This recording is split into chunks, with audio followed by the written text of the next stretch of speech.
Olá,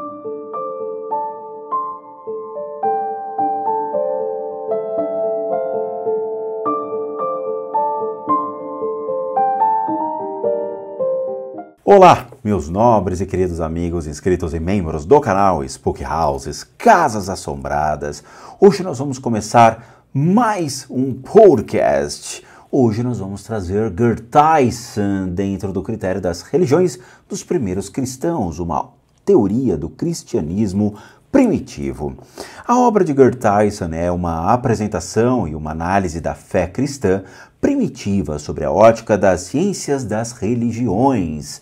Ele não pretende descrever meramente a teologia do Novo Testamento, nem professar confessionalmente a fé dos primeiros cristãos, mas sim tornar compreensível a força dessa fé na vida e no contexto da antiguidade.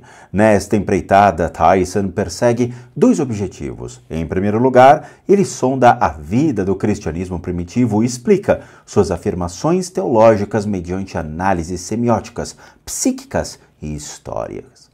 Desta forma, por meio de categorias das ciências das religiões, torna-se-ão visíveis a fé, o culto e o ethos da igreja primitiva.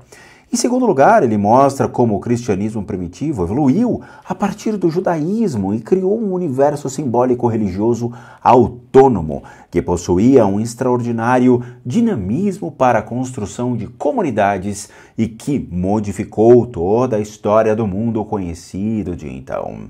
Bom, Gerd Theissen é doutor em teologia e professor de Novo Testamento na Universidade de Heidelberg, na Alemanha.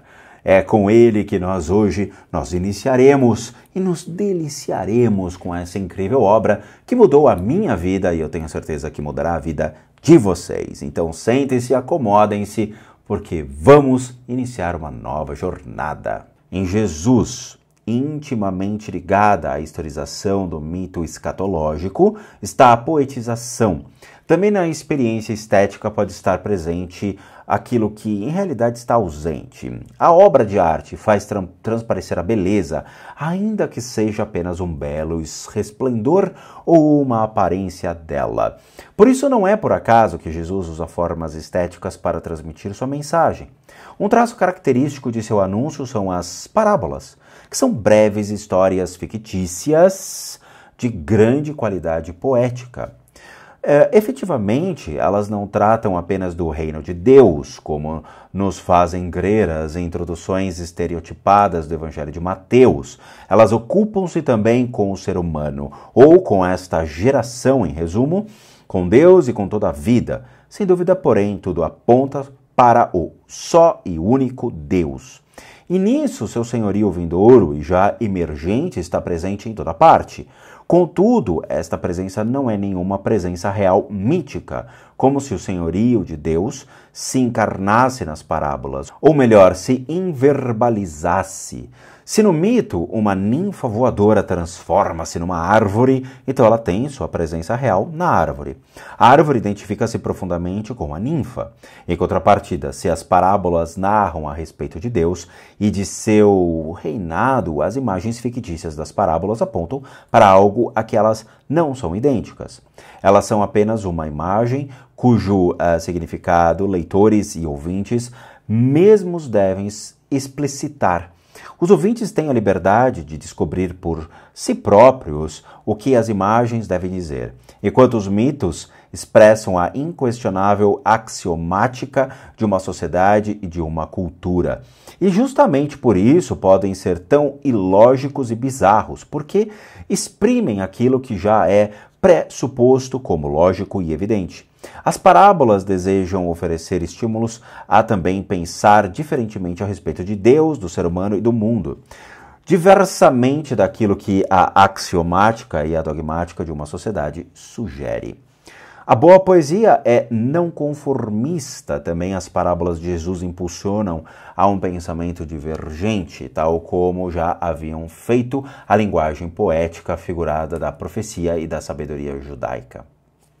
Quando Jesus, em sua escatologia, dramatiza, historiciza e expressa em linguagens poéticas o axioma de base do judaísmo, do um só e único Deus, ele se mantém assim dentro das expectativas escatológicas tradicionais. No entanto, em uma passagem, deparamos-nos com uma mudança de conteúdo. Tradicionalmente, a expectativa escatológica da soberania de Deus está quase sempre ligada a uma vitória sobre os pagãos que no presente oprimem e afligem Israel. Deus torna-se-á rei mediante a vitória sobre os poderes estrangeiros, instalando-se em Sião. De acordo com Isaías 24, 21, 22, ele derrota os reis da terra a fim de tornar-se ele mesmo rei. Consoante o trito Zacarias após um julgamento sobre todos os povos inimigos. Yahvé será o rei de todo o país. No livro de Daniel, o rei de Deus desfaz o domínio do império simbolizado pelas feras. Fontes extracanônicas confirmam esta imagem, conforme já visto, a soberania régia de Deus acontece mediante uma vitória militar sobre os inimigos. E ainda a vinda da realeza de Deus está ligada à vitória sobre Satã e sobre os pagãos hostis. Ainda em outras passagens nós lemos: ela sobreviverá depois de uma guerra sangrenta. Em Jesus, porém, o reinado de Deus já se faz presente ocultamente, sem que os pagãos sejam vencidos. O reinado de Deus e o senhorio dos romanos podem, por algum tempo, coexistir no presente. Por isso, a fusão temporal do presente com o futuro significa mais do que uma mudança no convencional. Isso será confirmado mediante a expectativa do futuro. Também para o futuro não se espera nenhuma vitória sobre os pagãos, mas uma afluência de todos os pagãos. Talvez com os judeus da diáspora, vindos de todos os pontos cardeais. Os excluídos não serão os pagãos, mas sim aqueles que pretendem que o reino de Deus lhe pertença. Satã e seus demônios é que serão derrotados pelo senhorio de Deus. A reviravolta provocada pelo senhorio de Deus é uma reviravolta no plano metafísico. O fim do domínio dos demônios e uma revolução no interior do povo. O reinado de Deus pertence aos pobres, às crianças, aos cobradores de impostos, e as prostitutas nele entrarão antes dos piedosos.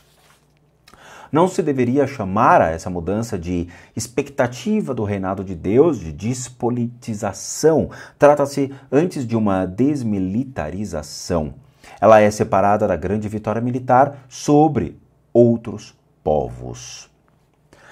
Em resumo, em relação ao mito, no anúncio de Jesus, pode-se dizer: o Jesus histórico viveu em um mito escatológico que nada mais é do que uma dramatização do axioma básico monoteísta do judaísmo. Ele também não abandona o universo de sinais judaicos ali onde ele liga esse mito à sua própria história, pois a conexão entre o mito e a história é característica da religião bíblica. Muito menos ele a descarta quando muda por meio de parábolas a inquestionável axiomática do mito em francos estímulos e impulsos, os quais, sem autoridade externa, constroem sobre a evidência interna da imagem poética. E ele também não a deixa de lado quando desmilitariza a expectativa do reinado de Deus. Voltemo-nos agora para a segunda forma de expressão e da linguagem religiosa de sinais, o ethos. Com frequência, a ética de Jesus é apresentada como uma superação da ética judaica da Torá. Uma interpretação da Torá tê-la-ia abandonado, ele a teria suprimido nas antíteses, teria superado sua casuística, criticando sua mentalidade retributiva. Contudo, somente a partir da perspectiva dos cristãos posteriores, que há muito se tinha afastado do judaísmo, é que Jesus pode ser percebido dessa forma, como um contraste ao judaísmo. No contexto do seu próprio tempo, sua ética pertence ao judaísmo. Assim como Jesus, com a historização do mito do fim dos tempos, intensifica traços básicos da religião judaica, da mesma maneira com a radicalização do ethos. Israel já havia, desde sempre, referido todas as normas à absoluta vontade de Deus, integrando-as na Torá. Todo o direito à sabedoria, à política que foram criticados e influenciados pelos profetas. Mediante isso, todas as normas estavam carregadas de uma exigência incondicional. A vontade de Deus encontra-se em toda a vida, de igual maneira tanto nos mandamentos éticos quanto nos rituais. Todas as normas adquiriram uma função de mandamentos rituais, ou seja, possibilitaram uma proximidade de Deus e uma vida em sua presença. Onde no anúncio ético de Jesus, defrontamo-nos com tendências radicais, dá-se continuidade a essa tendência fundamental da religião judaica. A ligação com o absoluto traz em si uma tendência radicalizante. Ora, o que existe de especial na ética de Jesus poderia ser visto na ligação que essa tendência radicalizante tem com uma tolerância em relação às transgressões das normas. Com o ethos da reconciliação, do perdão e da assunção do ser humano real, de fato, esse é o traço importante em Jesus, mas também esse enraizado no judaísmo. O ethos da reconciliação entre irmãos é também desenvolvido de forma exemplar, como a gente vê nos textos referentes a José, contra cuja vida os irmãos uma vez atentaram. Torna-se ali um grande modelo de perdão. Mais importante é explicar de forma objetiva o resultado inicialmente contraditório. No caso, chama atenção o fato de as afirmações que aguçam a Torá frequentemente se encontram em ditos, portanto, em formulações diretas de imperativos de regras.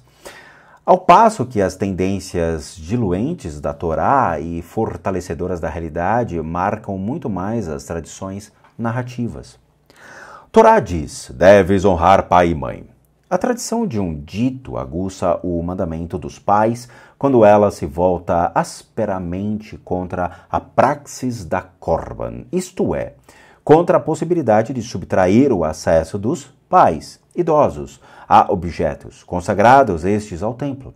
A apelação a Deus não deve também rivalizar-se com os pais.